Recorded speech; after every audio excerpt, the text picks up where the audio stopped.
Hello friends, मेरे YouTube channel good luck अड्डा पे आप सब लोगों का स्वागत है। आज मैं आप सब लोगों के लिए MPADPO का प्रीवियस ईयर क्वेश्चन पेपर 2016 का क्वेश्चन पेपर लेकर आई हूँ। पहले क्वेश्चन की तरफ बढ़ते हैं।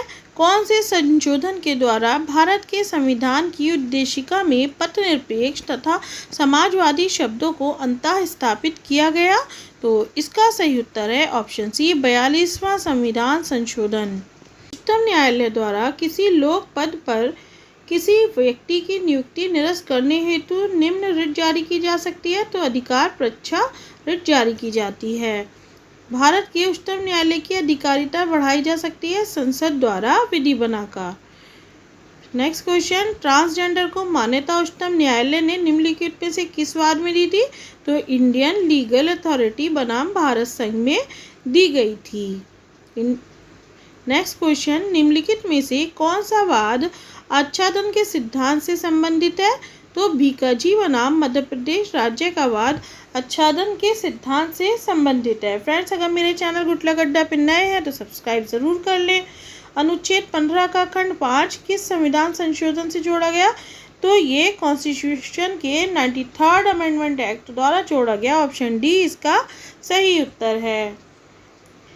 निम्नलिखित में से किस मामले में उच्चतम न्यायालय ने ये निर्णय किया था कि उद्देशिका संविधान का भाग नहीं है? तो री बेरुबारी केस में ये डिसाइड किया गया था। नेक्स्ट क्वेश्चन, जिसे प्रत्यक्ष रूप से नहीं किया जा सकता उसे अप्रत्यक्ष रूप से भी नहीं किया जा सकता।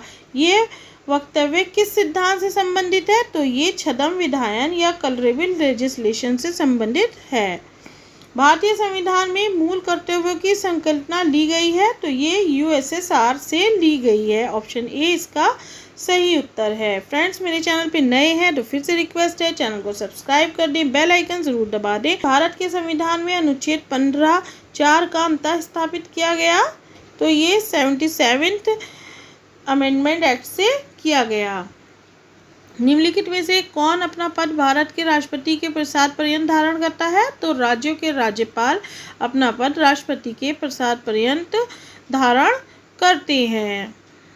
ऑप्शन बी इसका सही उत्तर है। भारत के संविधान के अनुच्छेद 217 संबंधित है। तो उच्च न्यायालयों के न्यायाधीशों की नियुक्ति से संबंधित है अनुच्छेद 217।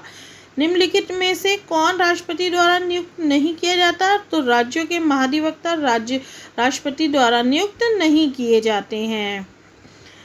नेक्स्ट क्वेश्चन की तरफ बढ़ते हैं। कोई विधेयक धन विधेयक है या नहीं, इसका निर्णय कौन करता है? तो ये लोकसभा अध्यक्ष करता है। भारत के संविधान का कौन सा अनुच्छेद लोक सेवा आयोग के सदस्यों की नियुक्ति से संबंधित है? तो अनुच्छेद 316 जो है वो लोक सेवा आयोग के सदस्यों की नियुक्ति से संबंधित है। संविधान का अनुच्छेद 301 काय से संबंधित है? तो ये अंतर्राज्यीय व्यापार की स्वतंत्रता या freedom of inter state trade से संबंधित है। भारत के संविधान के किस अनुच्छेद के अंतर्गत अंतर्राज्यीय परिषद का गठन किया गया है? 263 के अंतर्गत किया गया है। लता सिंह बनाम उत्तर प्रदेश राज्य का वाद संबंधित है। तो ये विवाह के अधिकार से संबंधित है, राइट टू मैरिज। संविदा अधिनियम के अधीन कालातीत ऋण देने का वचन है, कैसा है? तो ये परिवर्तनीय है, इन्फोर्सेबल है कॉन्स्टिट्यूशन के अकॉर्डिंग। फ्रेंड्स, मेरे चैनल को सब्सक्राइब कर लें, बेल आइकन दबा दें जिससे और भी लेटेस्ट वीडियो मिले आपको MPADPO और दूसरे एग्जाम्स की। प्रति प्रस्ताव है तो ये प्रस्ताव की अस्वीकृति है, रिजेक्शन ऑफ द ऑफर है प्रति प्रस्ताव। अवयस्क के साथ की गई संविदा शून्य होती है, अतः एक अवयस्क कभी भी ऐसे करार का परिवर्तन नहीं करा सकता। ऑप्शन ए सही है। कपट से किया गया करार शून्य करणीय होता है। ऑप्शन बी सही उत्तर है। यदि कोई व्यक्ति ये मानते हुए कि वह वक्तव्य सही है गलत वक्तव्य देता है और वह संविदा के अन्य पक्षकार को भ्रमित नहीं करता है तो उसे क्या कहा जाता है? तो उसे मिथ्या व्यपदेशन कहते हैं। ऑप्शन सी इसका सही उत्तर होगा। नेक्स्ट क्वेश्चन, पीड़न को भारतीय संविदा अधिनियम की निम्नलिखित किस धारा में उपबंधित किया गया है? तो धारा 15 में किया गया है। भारतीय संविदा अधिनियम के अधीन प्रस्ताव की स्वीकृति होनी चाहिए बिना किसी शर्त के एवं अत्यांतिक होनी चाहिए, अनकंडीशनल एंड एब्सोल्यूट। भारतीय संविदा अधिनियम के अधीन शून्यकरणीय संविदा को परिभाषित किया गया है 2I में किया गया है, धारा 2 झा में किया गया है। बिना प्रतिफल के भी संविदा हो सकती है यदि सभी विकल्प सही हैं, यानी कि करार लिखित और पंजीकृत हो, करार के पक्षकार निकट संबंधी हो, करार प्राकृतिक प्रेम तथा स्नेह से किया गया हो। तो सभी विकल्प सही हैं। ऑप्शन डी इसका सही उत्तर होगा। मोहरी बीबी बनाम धर्मदास घोष का वाद संबंधित है। ये अवयस्क करार के प्रभाव से संबंधित है। ऑप्शन ए इसका सही उत्तर है। निम्नलिखित में से कौन सा युग्म सुमेलित नहीं है? तो संविदा पालन की निविदा धारा 38 ये सुमेलित नहीं है, यानी कि बाकी तीनों सुमेलित हैं। भारतीय संविदा अधिनियम 1872 का विस्तार है जम्मू कश्मीर राज्य के सिवाय संपूर्ण भारत पर, लेकिन अब आज के समय में संपूर्ण भारत पर इसका विस्तार है, इसलिए ये 2016 में सही था इसका ऑप्शन बी, लेकिन अब ऑप्शन ए इसका सही उत्तर माना जाएगा। सम्मति स्वतंत्र तब कही जाती है जब वह निम्नलिखित से कारित ना हो, यानी कि पीड़न से, असमयक असर और कपट से, यानी कि सभी विकल्प सही हैं। जहां संविदा में संविदा भंग होने पर शास्ति के रूप में राशि का प्रावधान है तो पीड़ित पक्षकार क्षतिपूर्ति के रूप में हकदार होगा काय का? युक्तियुक्त राशि, परंतु तय की गई राशि से अधिक नहीं का। ऑप्शन सी सही है। किसी संविदा के अधीन असमयक असर से संबंधित अभिवाक उठाया जाता है। ऑप्शन डी केवल उस पक्षकार द्वारा जिसकी सहमति ऐसे कारित की गई है। भारतीय विधि में किसी संविदा के अंतर्गत प्रतिफल होना चाहिए। कैसा होना चाहिए? विधि की दृष्टि से कुछ मूल्य रखने वाली कोई चीज़ होनी चाहिए, यानी कि जो कंसिडरेशन है उसकी कुछ वैल्यू होनी चाहिए। संपत्ति अंतरण अधिनियम 1882 कब लागू हुआ? तो ये 1 जुलाई 1882 को लागू हुआ। ऑप्शन बी इसका सही उत्तर है। अनुप्रमाणन के लिए कितने साक्षीगण आवश्यक है? तो 2 या उससे अधिक, इसका सही उत्तर है। नेक्स्ट क्वेश्चन, संपत्ति अंतरण अधिनियम 1882 के अनुसार स्थावर संपत्ति में सम्मिलित नहीं है तो उगती फसलें स्थावर संपत्ति में सम्मिलित नहीं हैं। कमजोर मकान, रेलवे स्टेशन और रास्ते का अधिकार ये सभी सम्मिलित हैं। बंधक संपत्ति में अभिवृद्धि संपत्ति अंतरण अधिनियम की किस धारा में प्रावधानित है? तो धारा 63A में प्रावधानित है। संपत्ति अंतरण अधिनियम के अंदर निम्नलिखित में से कौन जीवित मृत्यु के अंतर्गत नहीं आता? तो मूर्ति जीवित व्यक्ति के अंतर्गत नहीं आती। संपत्ति अंतरण अधिनियम के तहत कौन सी संपत्ति अंतरणी की जा सकती है? तो ऑप्शन बी ऐसी संपत्ति जो अंतरण हेतु विधि द्वारा वर्जित ना हो वो अंतरित की जा सकती है। संपत्ति अंतरण अधिनियम की धारा 7 के अधीन संपत्ति का अंतरण करने के लिए ये आवश्यक नहीं है कि प्रत्येक दशा में अंतरणीय संपत्ति स्वयं उसी की हो। ऑप्शन ए इसका सही उत्तर है। का अपनी संपत्ति का अंतरण खा को इस शर्त के साथ करता है कि खा उसका अंतरण कभी भी किसी को नहीं करेगा। संपत्ति का यह अंतरण विधिमान्य है परंतु शर्त शून्य है। संपत्ति अंतरण अधिनियम की धारा 17 के अधीन अंतरण की तारीख से किसी संपत्ति के आय का संचयन करने की अवधि कितनी हो सकती है? अधिकतम 18 वर्ष हो सकती है। ऑप्शन ए इसका सही उत्तर है। खा को का कोई खेत पट्टे पर शर्त पर देता है कि खा 1 घंटे में 100 मील चलेगा, ये पट्टा शून्य है क्योंकि शर्त जो है वो असंभव है। ऑप्शन बी इसका सही उत्तर है। अजात या अजन्मे व्यक्ति के फायदे के लिए अंतरण का प्रावधान संपत्ति अंतरण अधिनियम की किस धारा में है? तो ये धारा 13 में है। ऑप्शन बी सही उत्तर है। संपत्ति अंतरण अधिनियम की धारा 30 के अधीन यदि परतर व्ययन विधिमान्य ना हो तो पूर्विक व्ययन पर उसका क्या प्रभाव पड़ेगा? प्रभाव नहीं पड़ेगा। ऑप्शन बी सही है। स्थावर संपत्ति का ऐसा अंतरण जो अंतरक के लेनदारों को विफल करने या उन्हें देर करने के आशय से किया जाए वह कपटपूर्ण अंतरण होने के कारण होगा शून्य करणीय। ऑप्शन बी इसका सही उत्तर है। अंतःकालीन लाभ के अंतर्गत सम्मिलित नहीं है तो सदोष कब्जा रखने वाले व्यक्ति द्वारा किया गई अभिवृद्धि सम्मिलित नहीं है। निम्नलिखित में से कौन सिविल प्रकृति का वाद नहीं है? तो जाति के निष्पादन संबंधी वाद जो है वो सिविल प्रकृति का वाद नहीं है। अंतराभिवाची वाद सिविल प्रक्रिया संहिता की किस धारा में दिया गया है? तो धारा 88 में दिया गया है। ऑप्शन बी इसका सही उत्तर है। प्राण न्याय का सिद्धांत निम्नलिखित में से किस पर प्रयोज्य नहीं होता है? तो मध्यस्थम कार्यवाहियों पर प्रयोज्य नहीं है। ऑप्शन सी इसका सही उत्तर है। निम्नलिखित में से कौन सा वाद पत्र के नामंजूर किए जाने के आधार नहीं है? तो जहां वाद पत्र ऐसे न्यायालय के दायर किया गया है जो उसके विचारण करने में अक्षम हो। संबंध तामीली की तिथि से लिखित कथन प्रस्तुत करना होता है, तो 30 दिन के अंतर्गत प्रस्तुत करना होता है लिखित कथन संबंध तामीली से। फ्रेंड्स, फिर से रिक्वेस्ट है, मेरे चैनल को सब्सक्राइब नहीं किया है सब्सक्राइब कर दें, बेल आइकन दबा दें। निर्णित ऋणी के लिए जीवन निर्वाह भत्ता सीपीसी की निम्नलिखित किस धारा में है? तो धारा 57, ऑप्शन बी इसका सही उत्तर है। यदि निर्धन व्यक्ति अपने वाद में सफल हो जाता है तो न्याय शुल्क की वसूली किससे की जाएगी? तो वाद की विषय वस्तु से उसकी वसूली की जाएगी। ऑप्शन सी इसका सही उत्तर है।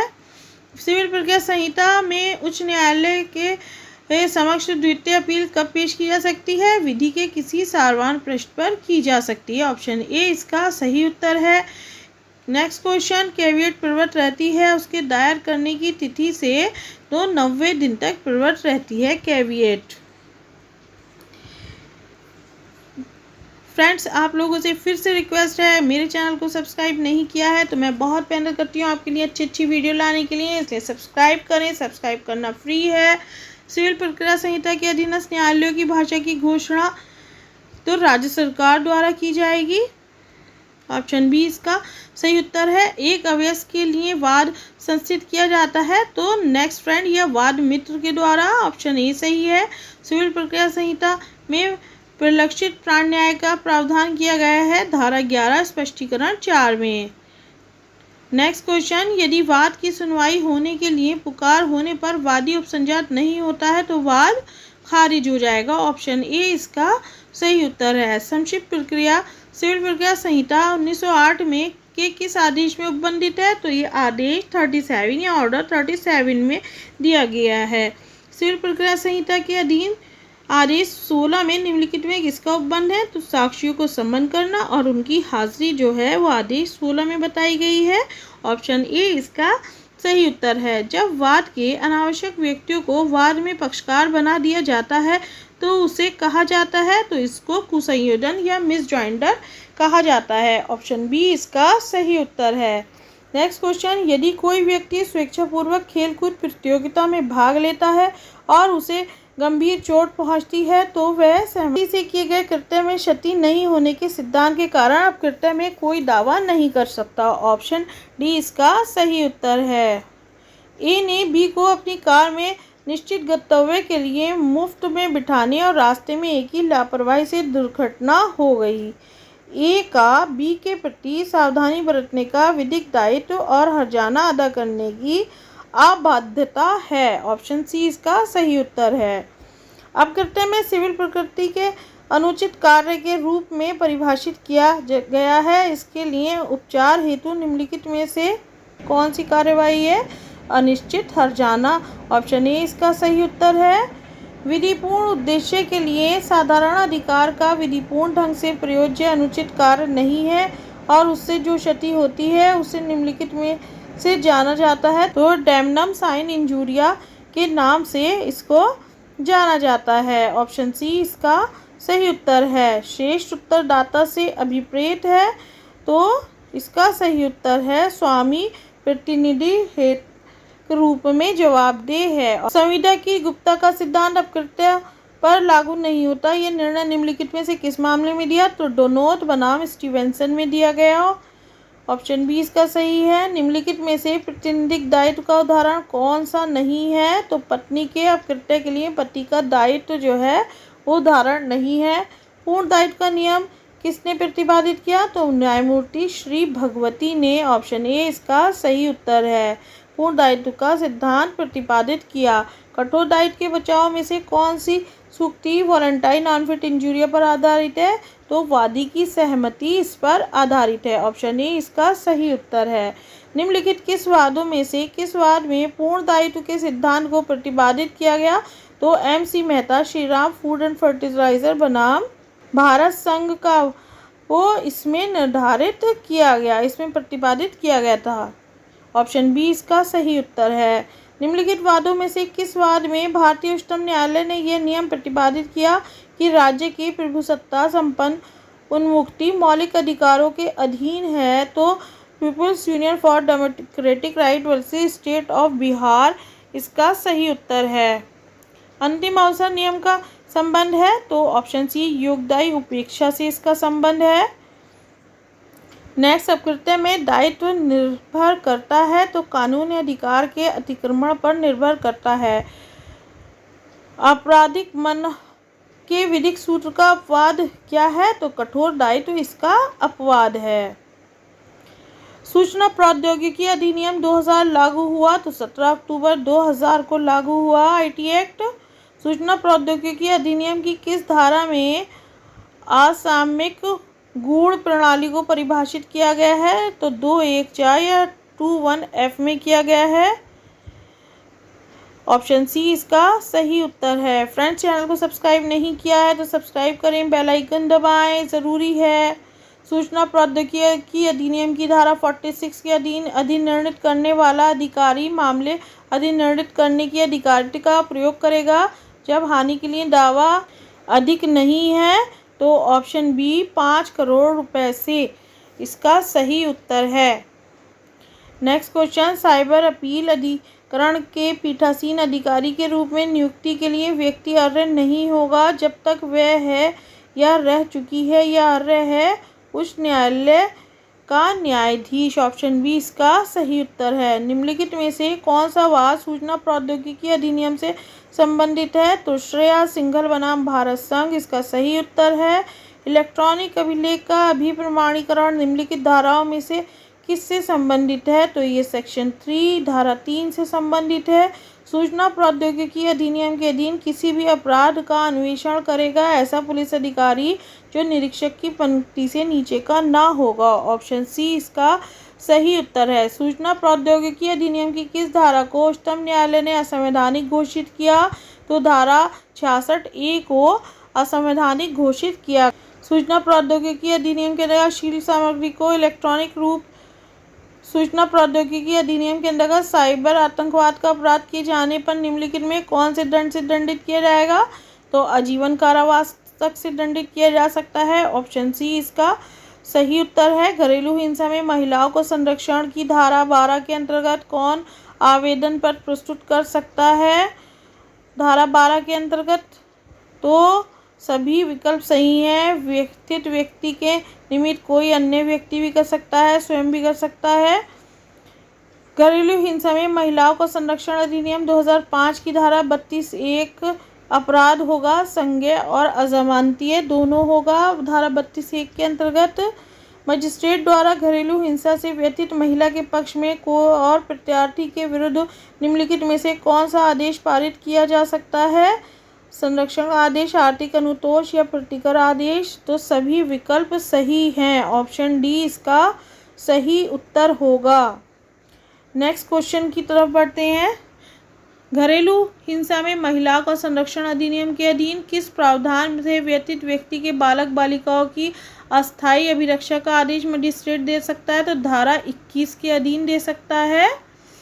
नेक्स्ट क्वेश्चन, घरेलू हिंसा से महिलाओं का संरक्षण अधिनियम के अंतर्गत प्रत्यार्थी द्वारा संरक्षक आदेश को उल्लंघन की दशा में उस पर शास्ति अधिरोपित की जा सकती है। कितनी? 1 वर्ष तक कारावास या 20,000 रुपये तक का जुर्माना या दोनों।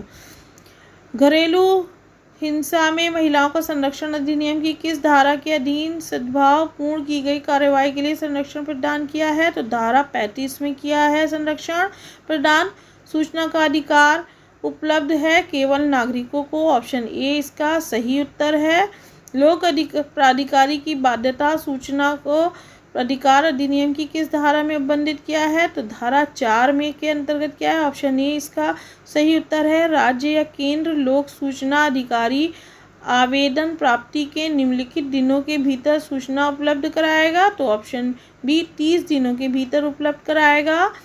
पर व्यक्ति की सूचना संबंधी प्रावधान सूचना अधिनियम की निम्नलिखित किस धारा में किया गया है? तो धारा 11 में किया गया है। राज्य सूचना आयोग के आयुक्त शपथ लेंगे तो राज्य के राज्यपाल के समक्ष शपथ लेंगे। ऑप्शन सी इसका सही उत्तर है। बाल विवाह प्रतिषेध अधिनियम 2006 के अंतर्गत बालक को किस धारा में परिभाषित किया है? तो धारा 2 में परिभाषित किया गया है बालक को। बाल विवाह प्रतिषेध अधिनियम की किस धारा के अंतर्गत बाल विवाह प्रतिषेध अधिकारी की नियुक्ति संबंधी प्रावधान है? तो धारा 16 में अधिकारी की नियुक्ति की जाएगी। ऑप्शन डी इसका सही उत्तर है। फिर से रिक्वेस्ट है, मेरे चैनल गुटलक अड्डा पे नए हैं तो बेल आइकन दबा दें, वीडियो को लाइक कर दें, शेयर कर दें और सब्सक्राइब कर लें। लैंगिक अपराधों से बालकों के संरक्षण अधिनियम 2012 के अंतर्गत विशेष न्यायालयों के समक्ष कार्रवाई किस अधिनियम के अंतर्गत होगी? तो सीआरपीसी के अंतर्गत होगी। लैंगिक अपराधों से बालकों का संरक्षण 2012 के अंतर्गत विशेष न्यायालय के समक्ष कौन कार्रवाई का संचालन करेगा? विशेष लोक अभियोजक करेगा। लैंगिक अपराधों से बालकों का संरक्षण के अंतर्गत विशेष न्यायालय अपराध का संज्ञान लेने कितने दिनों के अंदर विचार पूर्ण करने का प्रयास करेंगे?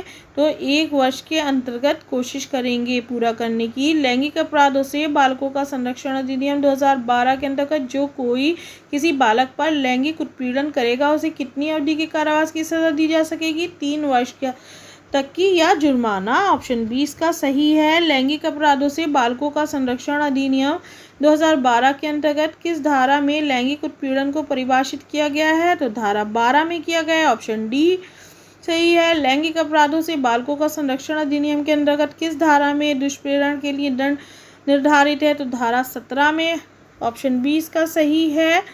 लैंगिक अपराधों से बालकों का संरक्षण अधिनियम के अंतर्गत किस धारा में बालकों को विधिक व्यवसायी की सहायता लेने का अधिकार है? तो धारा 40 के अंतर्गत। ऑप्शन डी इसका सही है। लैंगिक अपराधों से बालकों का संरक्षण अधिनियम 2012 के अंतर्गत बालक का कथन अभिलिखित किस धारा के अंतर्गत किया जाएगा? तो धारा 24 के अंतर्गत किया जाएगा। ऑप्शन बी इसका सही उत्तर है। लैंगिक अपराधों से बालकों का संरक्षण अधिनियम की किस धारा के अंतर्गत मिथ्या परिवाद या मिथ्या सूचना के लिए दंड निर्धारित है? तो धारा 22 के अंतर्गत है ये। ऑप्शन ए इसका सही है। लैंगिक अपराधों से बालकों का संरक्षण अधिनियम की किस धारा के अंतर्गत किसी अपराध को कारित करने के प्रयास के लिए दंड निर्धारित है?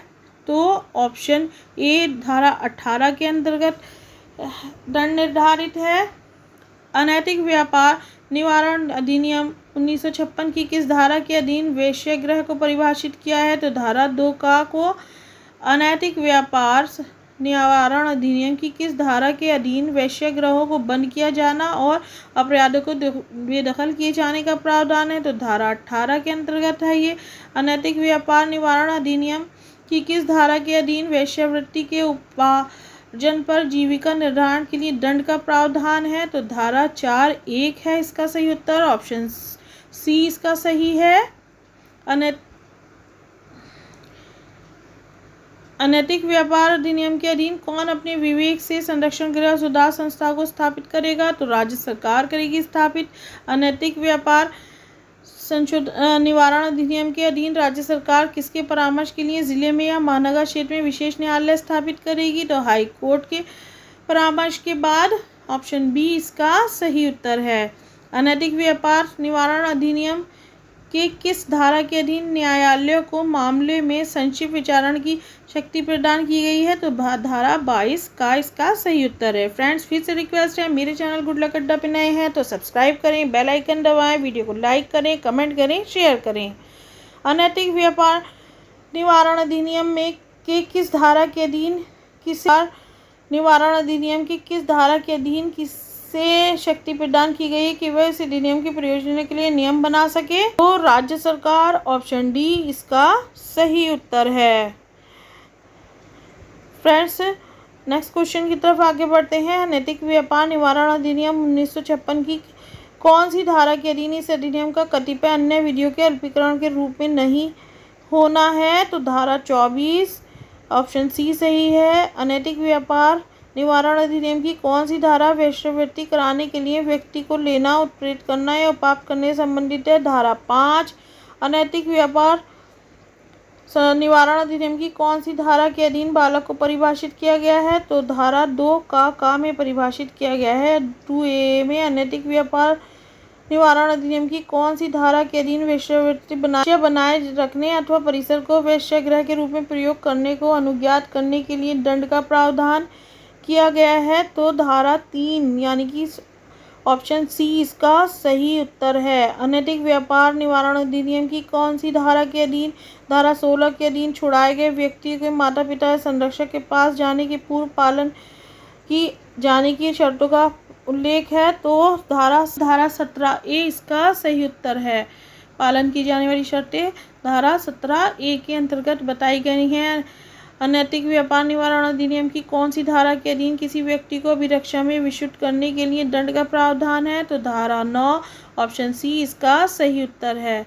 अनैतिक व्यापार निवारण अधिनियम की कौन सी धारा के अधीन विशेष पुलिस अधिकारी या सलाहकार निकाय की नियुक्ति का प्रावधान है? तो ऑप्शन बी धारा 13 इसका सही उत्तर है। महिला का अशिष्ट रूपण प्रतिषेध अधिनियम 1986 की किस धारा में महिलाओं का अशिष्ट रूपण को परिभाषित किया गया है? तो ऑप्शन बी धारा 2 महिलाओं का विशिष्ट रूपण प्रतिषेध अधिनियम के अधीन प्रवेश करने और तलाशी लेने की शक्ति किसके पास है? राज्य सरकार द्वारा प्राधिकृत कोई राजपत्रित अधिकारी सही उत्तर है। महिलाओं का अशिष्ट रूपण प्रतिषेध अधिनियम के अधीन किस धारा में सद्भावना से किए गए कार्यों के लिए संरक्षण प्रदान किया गया है? तो धारा 9 ऑप्शन बी इसका सही उत्तर है। महिलाओं का अशिष्ट रूपण अधिनियम के उपबंधों की पूर्ति के लिए नियम बनाने की शक्ति किसके पास है? तो ये शक्ति केंद्र सरकार के पास है। किशोर न्याय बालकों की देखरेख और संरक्षण अधिनियम की किस धारा में परिव्यक्त बालक को परिभाषित किया गया है? तो धारा 2(1) में परिभाषित किया गया है। किशोर न्याय बालकों की देखरेख संरक्षण अधिनियम के अधीन बाल कल्याण समिति गठित करने की शक्ति किसके पास है? ये राज्य सरकार के पास है। किशोर न्याय बालकों की देखरेख और संरक्षण अधिनियम के अधीन बाल देखरेख संस्था का रजिस्ट्रेशन न कराए जाने के लिए दंड क्या है? तो ऐसे कारावास से जो 1 वर्ष तक का हो सकेगा या 1 लाख रुपए 1 लाख रुपए से अन्यून के जुर्माने से या दोनों से दंडित किया जाएगा। ऑप्शन ए इसका सही उत्तर है। किशोर न्याय बालकों की देखरेख संरक्षण अधिनियम के किस धारा के अधीन किसी अनाथ परित्यक्त या अभ्यार्पित बालक के अंतर्देशीय दत्तक ग्रहण की प्रक्रिया? तो धारा 59 में बताई गई है। किशोर न्याय अधिनियम के अधीन किशोर न्याय निधि का सृजन किसके द्वारा किया जाएगा? तो राज्य सरकार द्वारा किया जाएगा। किशोर न्याय अधिनियम के अधीन रिपोर्ट न करने के अपराध के लिए शास्ति ऐसे कारावास से जिसकी अवधि 6 मास तक की हो सकेगी या 10,000 रुपये तक का जुर्माना या दोनों हो सकेगा। ऑप्शन सी इसका सही है। दहेज लेना और देना दहेज प्रतिषेध अधिनियम 1961 के अंतर्गत किस धारा के अंतर्गत दंडनीय है? धारा 3 के अंतर्गत। न्यायालय दहेज प्रतिषेध अधिनियम के अंतर्गत किए गए अपराध का संज्ञान ले सकेगा पुलिस रिपोर्ट एवं परिवाद पर। ऑप्शन सी इसका सही है। यदि वर के मामा ने वधू के चाचा से दहेज की मांग की है तो दहेज प्रतिषेध अधिनियम की किस धारा में आएगा? तो ये धारा 4 में आएगा। ऑप्शन बी इसका सही है। विवाह के समय प्राप्त उपहारों की सूची बनाने के उपबंध की प्रकृति वधू के लिए आज्ञापक है। ऑप्शन ए इसका सही उत्तर है। यदि दुल्हन की विवाह के 7 वर्ष के अंदर प्रकृति के सामान्य अनुक्रम में भिन्न मृत्यु होती है तो उसकी विवाह के संबंधित संपत्ति अंतरित होगी। किसको अंतरित होगी? तो संतान और संतान न होने पर पालक दोनों सही हैं। यदि दुल्हन का पिता रूढ़िगत प्रकृति के उपहार जो उसकी वित्तीय क्षमता के अधीन है दुल्हन को देता है तो ऐसा उपहार देश की परिभाषा में आएगा। ये कथन है असत्य। ऑप्शन बी इसका सही उत्तर है। फ्रेंड्स पूरे 150 प्रश्न हो गए हैं। वीडियो को लाइक कर दें, चैनल को सब्सक्राइब कर लें, बेल आइकन दबा दें, कमेंट बॉक्स में बताएं कि मैं आपके लिए और कैसी वीडियो लाऊं। वीडियो फास्ट लगे तो इसको स्लो करके देख लें। Okay bye friends.